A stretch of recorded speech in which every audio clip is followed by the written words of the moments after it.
एक छोटे से गांव में, जहां सुबह की शुरुआत मुर्गे की बांग और खेतों की खुशबू से होती थी, वहीं रहता था एक मेहनती किसान, गंगाराम। मिट्टी से जुड़ा इंसान, जिसके हाथों में कठोर मेहनत की लकीरें थीं और दिल में ईमानदारी। उसके साथ थी उसकी पत्नी धनिया, सादा, समझदार और हर मुश्किल में घर को जोड़ कर रखने वाली एक मजबूत औरत। और इन दोनों की दुनिया था उनका बेटा मोहन, मासूम आंखों वाला, सपनों से भरा हुआ, जो अभी जिंदगी को समझना सीख ही रहा था। 3 लोग, एक छोटा सा घर और खेती से चलती एक सादी जिंदगी। लेकिन हर शांत शुरुआत के पीछे एक कहानी छुपी होती है, जो आगे चलकर इम्तिहान भी लेती है और इंसान को बदल भी देती है। लेकिन हर गांव में सिर्फ मेहनत और सादगी ही नहीं होती। उसी गांव में रहता था एक जमींदार, दिखने में रसूखदार लेकिन दिल से बेईमान। उसकी दौलत किसानों की मेहनत से बनी थी और उसकी ताकत डर और जुल्म पर टिकी हुई थी। जहां किसान पसीना बहाते थे, वहीं वो हिसाब बिगाड़ देता था। और इसी जमींदार की नज़र किसान गंगाराम की जमीन पर भी थी, जिस जमीन को गंगाराम ने अपने खून पसीने से सींचा था। मोहन, देख बेटा, आटा फिर कम पड़ गया है। माँ, हर साल ही ऐसा क्यों होता है? हमेशा घर में एक कमी क्यों रहती है? बेटा, किसान का घर है ये।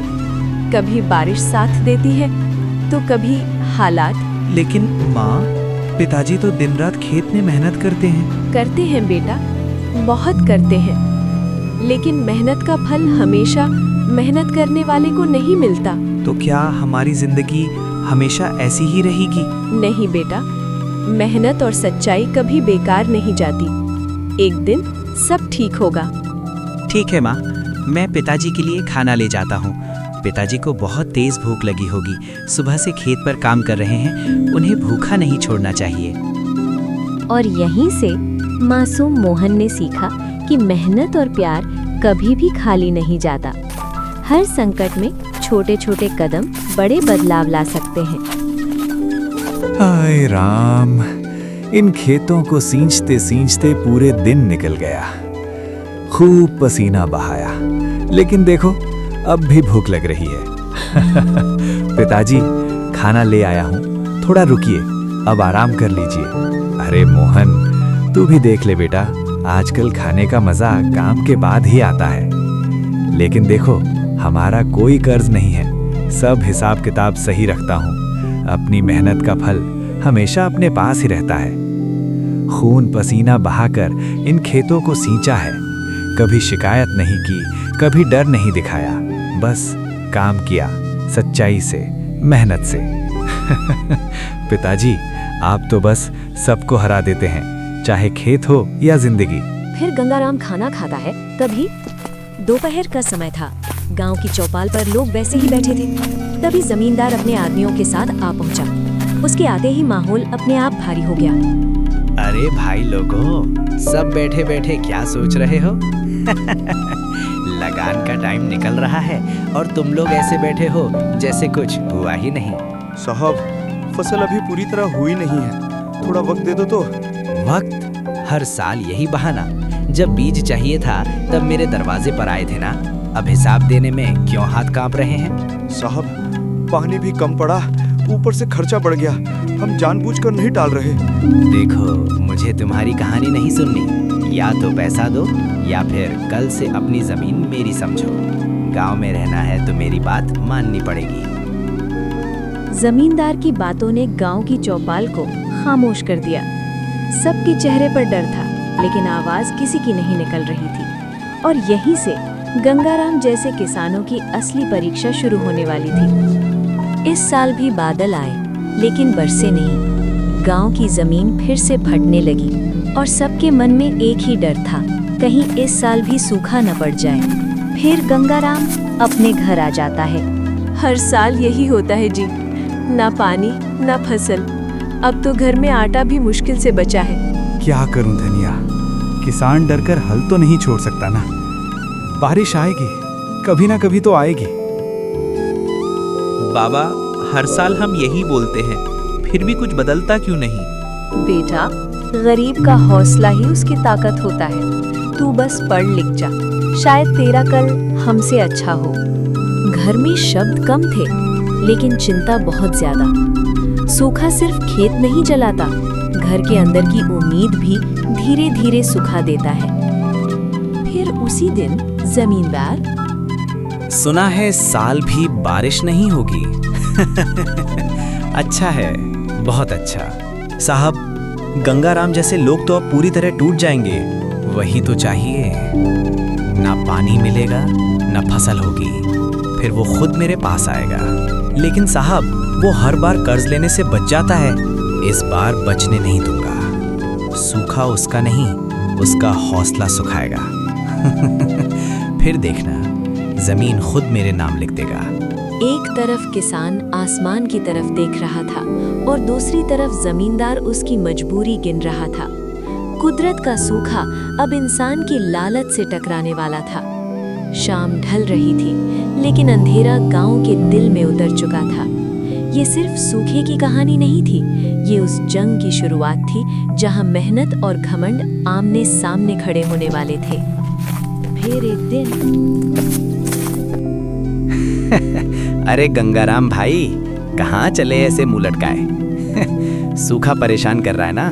परेशानी तो बहुत है जमींदार भाई, लेकिन किसान हूँ, चलना तो पड़ेगा ही। देख भाई, सीधी बात करता हूँ, थोड़ा कर्ज ले ले, बस कागज में जमीन मेरे नाम कर दे।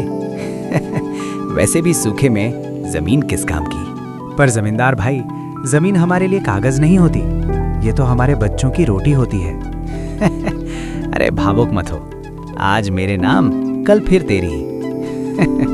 नियत बदलते किसे देर लगती है? जमींदार भाई, नियत बदलते देर नहीं लगती, ये बात मैं भी जानता हूँ। इसीलिए जमीन किसी के भरोसे लिखवा नहीं सकता। सोच ले गंगाराम, मौका रोज नहीं मिलता। कल जब भूख सताएगी तब मेरे दरवाजे पर ही आएगा। भूख से लड़ लूंगा साहब, लेकिन अपनी मिट्टी नहीं बेचूंगा। जमींदार की गाड़ी आगे बढ़ गई, लेकिन उसकी बातों की गूंज अब भी सड़क पर पड़ी थी। जब गंगाराम घर लौट रहा होता है, तभी रास्ते में गांव का एक आदमी उसे रोककर चिंता भरे स्वर में कहता है, गंगाराम, ठीक किया तूने, लेकिन डर तो लगता है भाई। डर तो लगता है, पर डर के मारे जमीन बेच दें, ये भी तो सही नहीं है। उसकी नजर कई लोगों की जमीन पर है। आज नहीं तो कल किसी को तो तोड़ेगा। हाँ, लेकिन हर बार ताकत ही नहीं जीतती भाई, कभी कभी सच भी टिक जाता है। बस भगवान करे इस बार बारिश आ जाए तो जमींदार की चाल खुद ही फेल हो जाए। हाँ, अगर पानी आ गया ना, तो गरीब फिर से सीधा खड़ा हो जाएगा। दो किसान सड़क पर खड़े थे, एक साथ, एक जैसे डर के साथ। जमींदार चला गया था, लेकिन उसकी परछाई अब भी गांव के ऊपर मंडरा रही थी। शाम हो चुकी थी। गंगाराम घर लौटा तो दिन भर की थकान उसके चेहरे पर साफ दिख रही थी। काम बहुत था, लेकिन हिम्मत अब भी बची हुई थी। इतनी देर क्यों हो गई आज? मैं तो बस यही सोच रही थी कि फिर कहीं जमींदार। अरे, आ गया ना सही सलामत। रास्ते में मिल गया था वो, लेकिन अभी कुछ बिगड़ा नहीं। उससे बात करके दिल बैठ जाता है, उसकी नीयत ठीक नहीं लगती। नीयत की ही तो बात है धानिया। मौसम बदलने से पहले लोग बदल जाते हैं, लेकिन हम अपनी जगह डटे रहेंगे। बाबा, आप बहुत थक गए होगे। हाँ बेटा, आज बहुत थक गया हूँ। बाबा, ये सूखा और जमींदार दोनों ही हर साल परेशान करते हैं। हाँ बेटा, जमीन और कर्ज का खेल कभी खत्म नहीं होता, लेकिन डर से काम छोड़ना हमारे बस की बात नहीं। तो मतलब हम मेहनत करेंगे और सब ठीक होगा ना? हाँ बेटा, मेहनत और समझदारी से हम जमीन भी बचा लेंगे और अपने घर को भी। बेटा और पिता के बीच छोटी सी बातचीत ने थोड़ी राहत दी, लेकिन जमींदार की चाल अब भी गांव में घूम रही थी। सुबह हुई और गांव वाले रास्ते और आंगन में बातें कर रहे थे। गंगाराम भी वहीं खड़ा था। अरे भाई, इस साल सूखा तो लग ही रहा है। खेत में पानी कम है, घर में अनाज भी फटा फटा है। हाँ, सबके घर में यही हाल है। कर्ज भी ऊपर चढ़ा है, जमींदार फिर से परेशान करेगा। सबको थोड़ी समझदारी से काम करना पड़ेगा। डर के मारे काम नहीं छोड़ सकते। थोड़ा ध्यान, थोड़ी मेहनत, सब संभल जाएगा।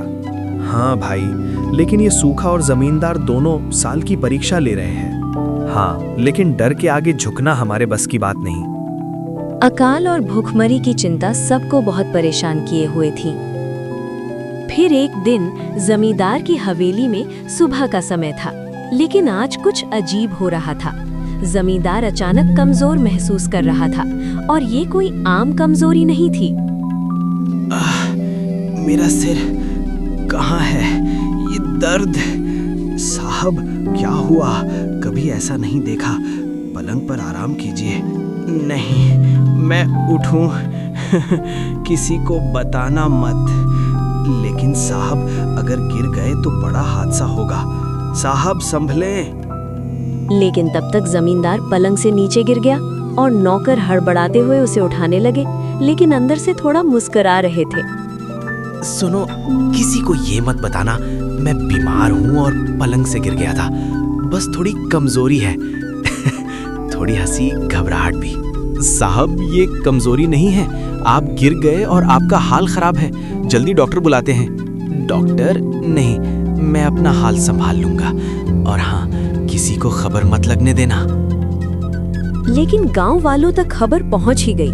किसानों ने देखा कि जमींदार बाहर नहीं निकला और हवेली में अजीब शोर है। धीरे धीरे गांव के लोग जमा होने लगे। सुना, जमींदार बीमार हो गया, पलंग से गिरा है। अरे, वही जो हमारे ऊपर कर्ज मांगता था। अब लगता है भगवान भी इंसाफ करता है। देखो भाई लोग, बीमार होना और गिरना उसकी कमजोरी है, लेकिन हमें सावधान रहना है। कर्ज और झूठ अब भी उसके हथियार हैं। समय बदल चुका था।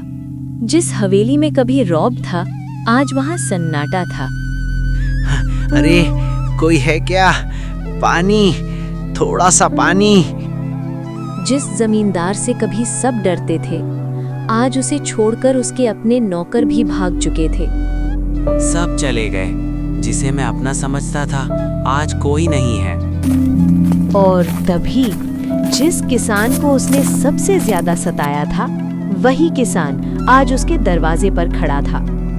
साहब, सुना था बीमार है। ये थोड़ा खाना और दवा है। तू जिसे मैंने हमेशा दबाया, आज वही। साहब, भूख अमीर गरीब नहीं देखती और बीमारी किसी से पूछकर नहीं आती। आज समझ आया, घमंड आदमी को कितना अकेला कर देता है। फिर जमींदार जल्दी जल्दी खाना खाता है। फिर जमींदार, गंगाराम, मुझे माफ कर दे।